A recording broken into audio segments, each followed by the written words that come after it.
ನಮಸ್ಕಾರ ಸ್ನೇಹಿತರೆ, ನಾನು ನಿಮ್ಮ ಕನ್ನಡಿಗ ಅಗ್ನಿ. ಆ ಎನರ್ಜಿ ತೊಗೊಂಡು ಬರೋದಕ್ಕೆ ಎಷ್ಟು ಕಷ್ಟಪಡ್ತಾಯಿದ್ದೀನಿ ಗೊತ್ತಾ. ನನ್ನ ಮುಖ ನೋಡಿ ಇದೇನು ಗುರು ಹಿಂಗೆ ಸುಟ್ಕೊಂಡು ಹೋಗಿದ್ದರೆ ಇವನ ಮುಖ ಅಂತ ಅನ್ನಿಸ್ತಾ ಇದ್ರೆ ನಿಜ. ಯಾಕಂತಂದರೆ ಕರೆಕ್ಟಾಗಿ ಮಲ್ಕೊಂಡು ಎಷ್ಟು ದಿನ ಆಯಿತು ಅಂತಲೇ ನನಗೆ ಗೊತ್ತಿಲ್ಲ. 3 ವಾರ 4 ವಾರ ಆಯಿತು ಅಂತ ಅನಿಸುತ್ತೆ. ಇವತ್ತೇನು ದಿನ, ಯಾವ ವಾರ, ಡೇಟ್, ನೋವು ಐಡೀರಿಯಾ. ಯಾಕಂತಂದರೆ ಆ ಲೆವೆಲಲ್ಲಿ ಮುಖ ಹರ್ಕೊಂಡು ಕೆಲಸ ನಡೀತದೆ. ಬಟ್ ಎನಿವೇ, ಇವತ್ತು ನಾನು ನಿಮ್ಮ ಮುಂದೆ ಕಂಪ್ಲೇಂಟ್ ಮಾಡೋಕ್ಕಂತೂ ಬಂದಿಲ್ಲ.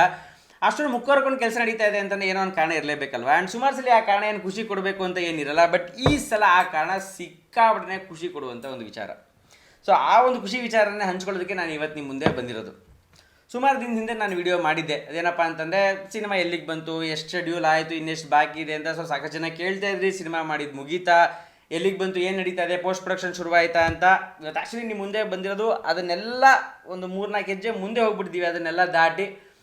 ಅದೇನಪ್ಪ ಅಂತಂದರೆ, ಇದೇ 24ನೇ ತಾರೀಕು, ಅಂದರೆ ನವೆಂಬರ್ 24ನೇ ತಾರೀಕು ಗೋವಾದಲ್ಲಿ ನಡೀತಾ ಇರುವಂತಹ international film festival of India, ಅಂದರೆ ಇಫಿನಲ್ಲಿ ನಮ್ಮ ಸಿನಿಮಾ ವರ್ಲ್ಡ್ ಪ್ರೀಮಿಯರ್ ಆಗ್ತಾಯಿದೆ. ನಮ್ಮ ಸಿನಿಮಾ ಅಲ್ಲಿ ಮೊದಲನೇ ಬಾರಿ ತೆರೆ ಕಾಣ್ತಾ ಇದೆ. ಇದೇನು ಗುರು ಇದು, ಆಗಲೇ ಸಿನಿಮಾ ಎಲ್ಲ ಮುಗಿಸ್ಬಿಟ್ಟು ಅಲ್ಲಿ ರಿಲೀಸ್ ಆಗ್ತಿದೆ ಅಂತಂದರೆ ಆ ಗ್ಯಾಪ್ ಅದೇನೇನು ಅಪ್ಡೇಟ್ಸ್ ಇದೆ ಅಂತ ಹೇಳ್ತೀನಿ ನಾನು ಇದೇ ವಿಡಿಯೋದಲ್ಲಿ. ಬಟ್ ಹೌದು, ನಮ್ಮ ಸಿನಿಮಾಲ್ಲಿ ತೆರೆ ಕಾಣ್ತಾ ಇದೆ. ನೀವೇನಾದರೂ ಗೋವಾದಲ್ಲಿದ್ದರೆ, ಇಫಿ ಅಟೆಂಡ್ ಮಾಡ್ತಾ ಇದ್ದರೆ, ಅಥವಾ ನಮ್ಮ ಸಿನಿಮಾ ನೋಡಬೇಕು ಅಂತ ಏನಾದರೂ ಇಷ್ಟ ಇದ್ದರೆ ದಯವಿಟ್ಟು ಗೋವಾಗೆ ಬಂದು ಸಿನಿಮಾ ನೋಡಿ ಸಪೋರ್ಟ್ ಮಾಡಿ. ಗೋವಾದಲ್ಲಿ ರಿಲೀಸ್ ಯಾಕೆ ಆಗ್ತಾಯಿದೆ ಗುರು, ಅದರಲ್ಲಿ ಅಂಥದ್ದು ಏನಿದೆ ಅಂತ ಕ್ವಶನ್ ಬರ್ತಾ ಇದ್ದರೆ, ಇಫಿ ಬಗ್ಗೆ ನಿಮಗೆ ಗೊತ್ತಿರ್ಬೋದು ಅಥವಾ ಗೊತ್ತಿಲ್ಲದಲ್ಲೇ ಇರ್ಬೋದು. ಇಫಿ ಅನ್ನೋದೇನಿದೆ, ಒಂದು ಸಿಕ್ಕಾಪಟ್ಟೆ ದೊಡ್ಡ ವೇದಿಕೆ. ಅಂದರೆ ಎಸ್ಪೆಷಲಿ ಫಿಲ್ಮ್ ಮೇಕರ್ಸ್ಗೆ ಒಂದು ರೀತಿ ಹಬ್ಬ. ಒಂದು 8 ದಿನ ನಡೆಯುತ್ತೆ ಅಲ್ಲಿ ಇವೆಂಟು. ಆ 8 ದಿನದಲ್ಲಿ ನಿಮಗೆ ಆಲ್ಮೋಸ್ಟ್ ಜಗತ್ತಿನ ಮೂಲೆ ಮೂಲೆಗಳಿಂದ ಸಿನಿಮಾ ಬರುತ್ತೆ. ಒಂದು 300-400 ಸಿನಿಮಾಗಳನ್ನ ಒಂದು 8 ದಿನದಲ್ಲಿ ಪ್ಲೇ ಮಾಡ್ತಾರೆ. ಸೊ ನಾನು ಆ್ಯಕ್ಚುಲಿ ಈ ವರ್ಷ ಇಫಿಗೆ ಹೋಗಬೇಕು ಅಂದ್ಕೊಂಡಿದ್ದೆ. ಅಲ್ಲಿ ಹೋಗಿ ಒಂದಷ್ಟು ಸಿನಿಮಾಗಳನ್ನ ನೋಡ್ಕೊಂಬರೋಣ ಅಂತ. ಬಟ್ ಎಲ್ಲೋ ಒಂದು ಕಡೆ ಆಡಿಯನ್ಸಾಗಿ ಹೋಗ್ತೀನಿ ಅಂತ ಅಂದ್ಕೊಂಡಿದ್ದೆ. ಆ್ಯಸ್ ಎ ಫಿಲ್ಮ್ ಮೇಕರ್ ಹೋಗಿ ನನ್ನ ಸಿನಿಮಾನ ಅಲ್ಲಿ ಪ್ಲೇ ಮಾಡ್ತೀನಿ ಅಂತ ನಾನು ಕನಸು ಮನಸ್ಸಲ್ಲೂ ಅಂದ್ಕೊಂಡಿರಲಿಲ್ಲ. ಜೀವನದಲ್ಲಿ ಒಂದಷ್ಟು ಕನಸು ಕಾಣ್ತೀವಿ, ಆ ಕನಸುಗಳು ನಿಜ ಆಗುತ್ತೆ ಕೆಲವು ಸಲ. ಅಂದರೆ ಯಾವ ನಿಜ ಆಗುತ್ತೆ ಅಂತ ನನ್ನ ಕಾಲ ಒಂದಷ್ಟು ಕನಸು ಹಾಗೆ ಉಳ್ಕೊಳ್ಳುತ್ತೆ. ಬಟ್ ಒಂದೇ ಸಲ ನಾವು ಕನಸು ಕಾಣಲ್ಲ. ತುಂಬ ರೇರ್ ಕೇಸಸಲ್ಲಿ ಎಲ್ಲೋ ಒಂದು ಕಡೆ ಪ್ರಾಬ್ಲಿ ನನ್ನ ಜೀವನದಲ್ಲೇ ಫಸ್ಟ್ ಟೈಮ್ ಇರ್ಬೋದು, ನಾನು ಕಾಣದೇ ಇರೋ ಕನಸು ನಿಜ ಆಗ್ತಾಯಿದೆ. ಸಿನಿಮಾ ಮಾಡಬೇಕು ಅಂತ ಕನಸು ಕಂಡಿದ್ದೆ, ಎಷ್ಟೋ ವರ್ಷಗಳಿಂದ ಕನಸು ಕಾಣ್ತಾನೆ ಇದ್ದೆ. ಅದೀಗ ಕಷ್ಟಪಟ್ಟು ಅದನ್ನ ಪೂರೈಸೋ ಕಡೆಗೆ, ನನಸು ಮಾಡೋದ್ರ ಕಡೆಗೆ ವರ್ಕ್ ಮಾಡ್ತಾಯಿದ್ವಿ. ಬಟ್ ಇಲ್ಲೆಲ್ಲ ಪ್ರೀಮಿಯರ್ ಆಗುತ್ತೆ ಅನ್ನೋದ್ರ ಬಗ್ಗೆ ನಾನು ನಿಜವಾಗ್ಲೂ ಕನಸು ಕಂಡಿರಲಿಲ್ಲ. ಅದೆಲ್ಲ ಆಗದಿರೋ ವಿಷಯ ಗುರು ಅನ್ನೋ ರೀತಿ ಬಿಟ್ಟಂಥದ್ದು. ಸೊ ಅಂಥ ಒಂದು ವೇದಿಕೆಯಲ್ಲಿ, ಯಾಕಂದರೆ ಇಫಿನಲ್ಲಿ ಒಂದು ನಮ್ಮ ಸಿನಿಮಾ ಸೆಲೆಕ್ಟ್ ಆಗಿರೋ ಸೆಗ್ಮೆಂಟ್ ಏನಿದೆ, ಅದು ಗಾಲಾ ಪ್ರೀಮಿಯರ್ ಅಂತ. ಘಟಾನುಘಟಿಗಳು ತಮ್ಮ ಸಿನಿಮಾಗಳನ್ನ ತಂದು ಅಲ್ಲಿ ಪ್ರೀಮಿಯರ್ ಮಾಡ್ತಾರೆ. ಸಿನಿಮಾ ರಿಲೀಸ್ ಆಗಿಂದ ಮುಂಚೆ ದೊಡ್ಡ ದೊಡ್ಡ players, even Netflix, Amazon prime ಅವರುಗಳು ತಮ್ಮ ಸಿನಿಮಾಗಳನ್ನ, ತಮ್ಮ ಸೀರೀಸನ್ನು ತಂದು ಪ್ರೀಮಿಯರ್ ಮಾಡುವಂಥ ಒಂದು ಜಾಗ. ಇದಕ್ಕಿಂತ ಮುಂಚೆ ದೃಶ್ಯಂ 2, ಹಿಂದೆ ದೃಶ್ಯಂ 2 ಅಲ್ಲಿ ಪ್ರೀಮಿಯರ್ ಆಗಿತ್ತು. ಬೇಡಿಯಾ ಸಿನಿಮಾ ಪ್ರೀಮಿಯರ್ ಆಗಿತ್ತು. ನೆಟ್ಫ್ಲಿಕ್ಸ್ ಕೆಲವು ಸೀರೀಸ್ನ ಪ್ರೀಮಿಯರ್ ಮಾಡಿದರು. ಈ ವರ್ಷವೂ ಅಷ್ಟೇ. ಈಗ ನಮ್ಮದು ಪ್ರೀಮಿಯರ್ ಆಗ್ತಾ ಇರೋದೇನೆ, ಅದ್ರ ಜೊತೆಗೆ ಬೇರೆ ಸಿನಿಮಾಗಳು ಯಾವುದಿದೆ ಅಂತಂದರೆ, ಧನುಷ್ ಅವ್ರದ್ದು ತೇರೆ ಇಶ್ಕ್ ಮೇ ಇದೆ, ಫರ್ಹಾನ್ ಅಖ್ತರ್ ಅವ್ರದ್ದು 120 ಬಹದ್ದೂರ್ ಇದೆ, ಹಾಗೆಯೇ ಒಡಿಯಾ ಸಿನಿಮಾಗಳಿದೆ, ಬೆಂಗಾಲಿ ಸಿನಿಮಾಗಳಿದೆ. ಒಂದು ಐ ಥಿಂಕ್ ಭಾರತದಿಂದ ಹಾಗೆಯೇ ಹೊರಗಡೆಯಿಂದ ಜಗತ್ತಿನಾದ್ಯಂತ, ಅಂದರೆ ವರ್ಲ್ಡ್ ವೈಡ್ ಸಿನಿಮಾಗಳಲ್ಲಿ ಒಂದು 14-15 ದಿನ ಪ್ರೀಮಿಯರ್ ಆಗ್ತಾಯಿದೆ ಅಂತ ಅನಿಸುತ್ತೆ. ಅಷ್ಟರಲ್ಲಿ ಕನ್ನಡದಿಂದ ಸೆಲೆಕ್ಟ್ ಆಗಿರೋದು ಒಂದೇ ಸಿನಿಮಾ, ಅದು ನಮ್ಮದು. ಅಂದರೆ ಫುಲ್ ಇಫಿನಲ್ಲಿ ಹೋಗಿರೋದು ಒಂದೇ ಸಿನಿಮಾ ಅಂತ ಹೇಳ್ತಾ ಇಲ್ಲ. ಗಾಲಾ ಪ್ರೀಮಿಯರ್ ಸೆಗ್ಮೆಂಟಲ್ಲಿ ಸೆಲೆಕ್ಟ್ ಆಗಿರೋದು ನಮ್ಮ ಸಿನಿಮಾ. ಬೇರೆ ಕನ್ನಡ ಸಿನಿಮಾಗಳು ಯಾವುದು ಅಂತಂದರೆ ಅದು ಇಂಡಿಯನ್ ಪನೋರಮಾದಲ್ಲಿ ಹೋಗಿರೋಂಥ ಸಿನಿಮಾಗಳು. ಹೋಪ್ಫುಲಿ ನೆಕ್ಸ್ಟ್ ನಾವು ಅಲ್ಲೂ ಹೋಗ್ತೀವಿ, ನೋಡೋಣ. ಬಟ್ ಅಲ್ಲಿ ಸೂ ಫ್ರಮ್ ಸೋ ಹೋಗಿದೆ, ವನ್ಯ ಅನ್ನೋ ಸಿನಿಮಾ ಹೋಗಿದೆ, ಹಾಗೆಯೇ ತುಳು ಸಿನಿಮಾ ಆದಂಥ ಇಂಬು ಅನ್ನೋ ಒಂದು ಸಿನಿಮಾಗಳು ಹೋಗಿದೆ. ಅದು ಇಂಡಿಯನ್ ಪನೋರಮಾ ಸೆಗ್ಮೆಂಟ್ ಅಂತ, ಅದು ಬೇರೆ. ಇವು ನಮ್ಮದು ಪ್ಲೇ ಆಗ್ತಿರೋದು ಗಾಲಾ ಪ್ರೀಮಿಯರ್ ಅಂತ. ಸೊ ಇದು ಪ್ರೀಮಿಯರ್ ಮಾಡ್ತಿರುವಂಥ ಒಂದು ಸೆಕ್ಷನ್ನು. ಸೊ ಆ ರೀತಿ ಘಟಾನುಘಟಿಗಳ ಮಧ್ಯೆ ನಮ್ಮದೊಂದು ಚಿಕ್ಕ ಪ್ರಯತ್ನ ಹೋಗಿದೆ ಅಂತಂದರೆ, ಅದು ನನಗೆಲ್ಲೋ ಒಂದು ಕಡೆ ಸಿಕ್ಕಾಬಡೆ ಹೆಮ್ಮೆ ಆಗ್ತಿರುವಂಥ ಒಂದು ವಿಷಯ. ಈಗ ಸ್ವಲ್ಪ ದಿನದ ಹಿಂದೆ ನಾವು ಹೆಲ್ಪ್ ಮಾಡಿ ಸಿನಿಮಾ ಮಾಡಬೇಕು ಅಂತ ವಿಡಿಯೋ ಮಾಡ್ತಾಯಿದ್ವಿ. ಇವತ್ತು ಈ ಮಟ್ಟಿಗೆ ಎಲ್ಲೋ ಒಂದು ಕಡೆ ಬಂದು ನಿಂತಿದ್ದೀವಿ ಅಂತ ಅಲ್ಲಿ ನಿಮ್ಮ ಸಪೋರ್ಟ್ ಅಂತೂ ಸಿಕ್ಕಾಬಡೆನೇ ಇದೆ.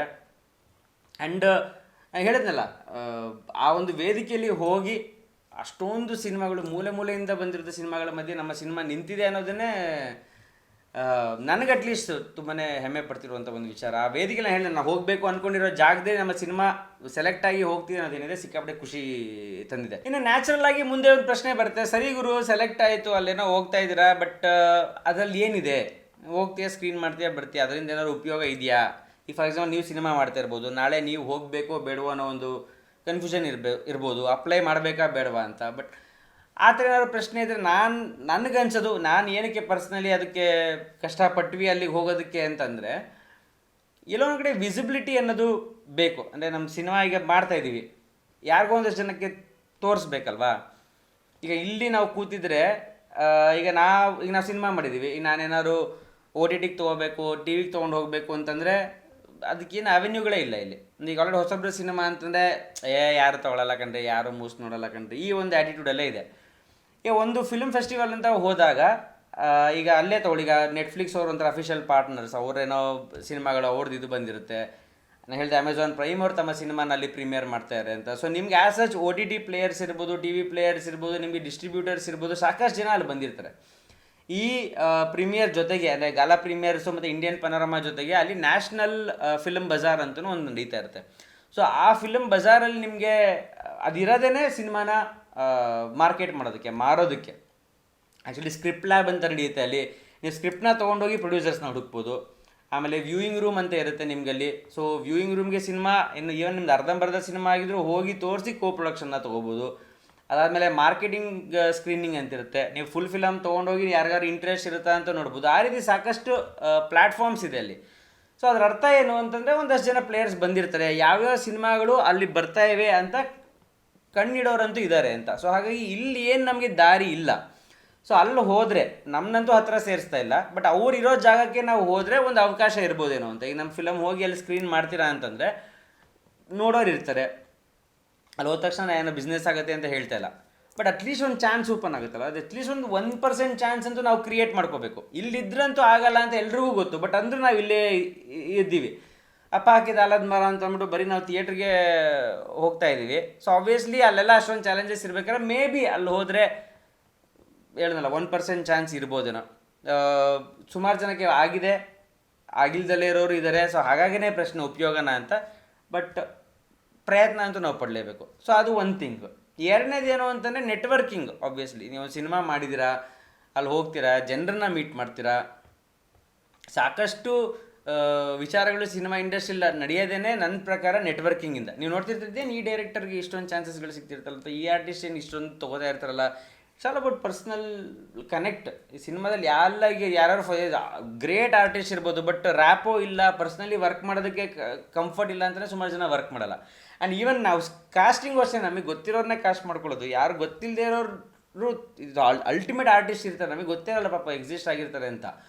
ಸೊ ಆ ಥರ ಒಂದು ಜಾಗಕ್ಕೆ ನೆಟ್ವರ್ಕಿಂಗ್ ಹೋದಾಗ ನಿಮಗೆ ಆರ್ಟಿಸ್ಟ್ಗಳನ್ನ ಮೀಟ್ ಮಾಡೋ ಅವಕಾಶ ಸಿಗುತ್ತೆ. ಮೇ ಬಿ ನೆಕ್ಸ್ಟ್ ಫಿಲಮ್ಗೆ ಯಾರೋ ನಮ್ಗೆ ಗೊತ್ತಾಗ್ಬೋದು ಇದು ಮಾಡೋದಕ್ಕೆ, ಅಥವಾ ನಿಮ್ಗೆ ಒಂದಷ್ಟು ಜನ ಡಿಸ್ಟ್ರಿಬ್ಯೂಟರ್ಸಲ್ಲಿ ಪರಿಚಯ ಆಗ್ಬೋದೇನೋ, ನಿಮ್ಗೆ ಒಂದಷ್ಟು ಜನ OTT ಪ್ಲೇಯರ್ಸ್ ಪರಿಚಯ ಆಗ್ಬೋದೇನೋ, ಏನು ಬೇಕವ್ರು ಆಗ್ಬೋದು.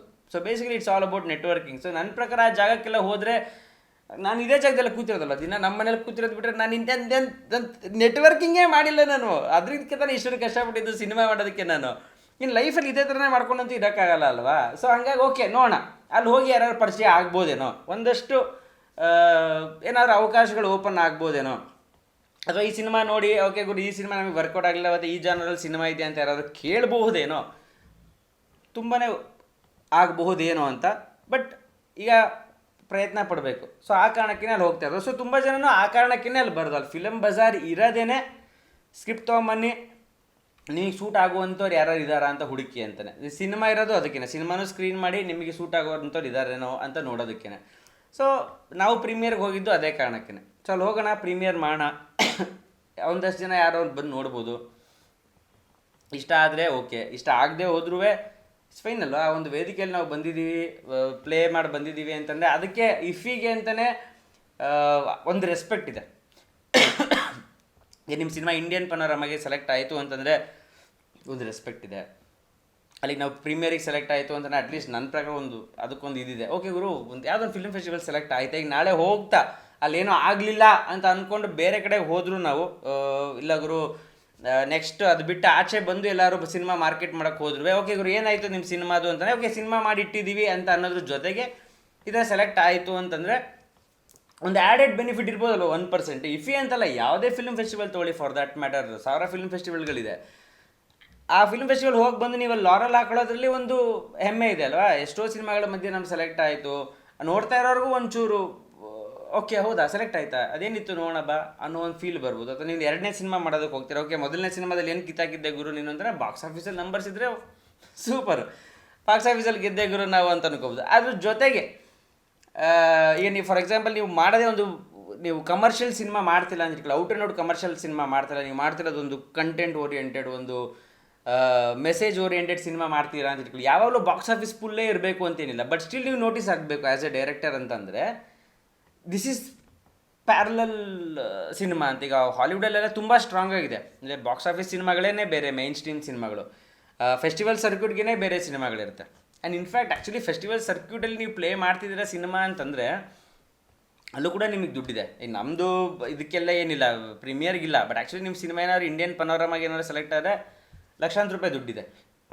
ಹಾಗೆ ಕೆಲವು ಸಿನಿಮಾಗಳು ಬರೀ ಫೆಸ್ಟಿವಲ್ ಸರ್ಕ್ಯೂಟಲ್ಲಿ ಪ್ಲೇ ಮಾಡೇ ಬಡ್ಜೆಟ್ನ ವಾಪಸ್ ರಿಕವರ್ ಮಾಡುತ್ತವೆ. ಸೊ ಆ ರೀತಿ ಸಾಕಷ್ಟು ವಿಚಾರಗಳಿದೆ. ಆದರೂ ಫೆಸ್ಟಿವಲ್ ಬಗ್ಗೆ ತಿಳ್ಕೊಳ್ಳೋದಕ್ಕೆ, ನೆಟ್ವರ್ಕಿಂಗ್ಗೆ, ಇನ್ನು ಕೆಲವರು ಪದೇ ಪದೇ ಸಿನಿಮಾಗಳು ಹೇಗೆ ನಡೀತಾ ಇದೆ ಅನ್ನೋದು ತಿಳ್ಕೊಳ್ಳೋದಕ್ಕೆ. ಸೊ ಹಾಗೆ ಕಮರ್ಷಿಯಲ್ ಸಿನಿಮಾನೇ ಮಾಡಬೇಕು, ಥಿಯೇಟ್ರಲ್ಲೇ ಗೆಲ್ಲಬೇಕು ಅನ್ನೋ ಬದಲು ನೋಡೋಣ, ಟ್ರೈ ಮಾಡೋಣ ಅಂತ ಅಷ್ಟೇ. ಸೊ ಒಂದು ಪ್ರಯತ್ನ. ಸೊ ಅಲ್ಲಿ ಹೋಗಿ ಪ್ರೀಮಿಯರ್ ಮಾಡಿ ನೋಡೋಣ ಅಂತ. ಬಟ್ ನನಗಂತೂ ಈಗಾಗಲೇ ಹೇಳ್ದಂಗೆ ಅದೆಲ್ಲ ಏನೂ ಆಗದೆ ಹೋದರೂ ಕೂಡ ನನಗೆ ಸೆಲೆಕ್ಟ್ ಆಗಿ ಅಲ್ಲಿ ಹೋಗ್ತಾ ಇದ್ದೀವಿ ಅನ್ನೋದ್ರ ಬಗ್ಗೆನೇ ಸಿಕ್ಕಾಪಟ್ಟೆ ಹೆಮ್ಮೆ ಇದೆ. ಸೊ ನೀವೇನಾದರೂ ಆ ಕಡೆ ಬರ್ತಾ ಇದ್ದರೆ, ಗೋವಾದಲ್ಲಿದ್ದರೆ, ಇಲ್ಲದೆ ಹೋದರೂ ಒಂದು ಡೆಲಿಗೇಟ್ ಪಾಸ್ ತೊಗೊಳ್ರಿ ರೀ, ಒಂದು ₹1,000 ಡೆಲಿಗೇಟ್ ಪಾಸ್ ಇದೆ, ತೊಗೊಳ್ಳಿ, ಬನ್ನಿ ಗೋವಾದಲ್ಲಿ ಪಾರ್ಟಿ ಮಾಡಿಕೊಂಡು ಸಿನಿಮಾ ನೋಡ್ಕೊಂಬರೋಣ. ಅಲ್ಲೇನಾದ್ರು ಬರ್ತಾ ಇರೋ ದಯವಿಟ್ಟು ಬನ್ನಿ, ನಮ್ಮ ಸಿನಿಮಾನ ನೋಡಿ. ಇಲ್ಲ ಅಂತಲೇ ಈ ಸಿನಿಮಾ ಈ ಥರ ಬರ್ತಾ ಇದೆ ಅಂತ ಎಲ್ಲ ಕಡೆ ಶೇರ್ ಮಾಡಿ, ಸಪೋರ್ಟ್ ಮಾಡಿ. ಯಾಕಂತಾನೆ ಎಲ್ಲೋ ಒಂದು ಕಡೆ ಸಿನಿಮಾದ ಮಧ್ಯೆ ನಮಗೂ ಈ ಹಂತದಲ್ಲಿ PR ಮಾಡ್ಕೊಳ್ಳುವಷ್ಟು ಶಕ್ತಿ ಇಲ್ಲ. ಥಿಯೇಟ್ರಿಗೆ ರಿಲೀಸ್ ಆದಾಗ ಡೆಫಿನೆಟ್ಲಿ ಪ್ಲ್ಯಾನ್ ಮಾಡಿ ಏನಾದ್ರು ದೊಡ್ಡದಾಗೇನೆ ಮಾಡೋಣ, ಬಟ್ ಈ ಹಂತದಲ್ಲಿ ಅದನ್ನೆಲ್ಲ ಹಾಕೊಳ್ಳೋಷ್ಟು ಶಕ್ತಿ ಇಲ್ಲ. ಸೊ ಎಲ್ಲ ಕಡೆ ನಮ್ಮ ಸಿನಿಮಾದ ಹೆಸರು ಇಫಿಗೆ ಹೋಗ್ತಾ ಇದ್ದೀವಿ ಅನ್ನೋದ್ರಲ್ಲೂ ಮಿಸ್ ಆಗಿಬಿಡ್ತಾ ಇದೆ ಅಂತ ಅನ್ನಿಸ್ತಾ ಇದೆ. ನಮಗಂತೂ ಇನ್ನೊಂದಷ್ಟು ಪುಷ್ ಮಾಡೋದು ಕಷ್ಟ ಇದೆ. ನಿಮ್ಮ ಕಡೆಯಿಂದ ಎಲ್ಲ ಕಡೆ ಶೇರ್ ಆದರೆ ಇನ್ನೊಂದು ಕನ್ನಡ ಸಿನಿಮಾ ಹೋಗ್ತಾ ಇದೆ ಅನ್ನೋದೊಂದಷ್ಟು ಜನಕ್ಕೆ ಗೊತ್ತಾಗಲಿ ಅಂತ ಕೇಳ್ಕೊತಾ ನಂದು ರಿಕ್ವೆಸ್ಟ್ನ ಮುಗಿಸ್ತೀನಿ. ಧನ್ಯವಾದಗಳು ನೋಡಿದ್ದಕ್ಕೆ.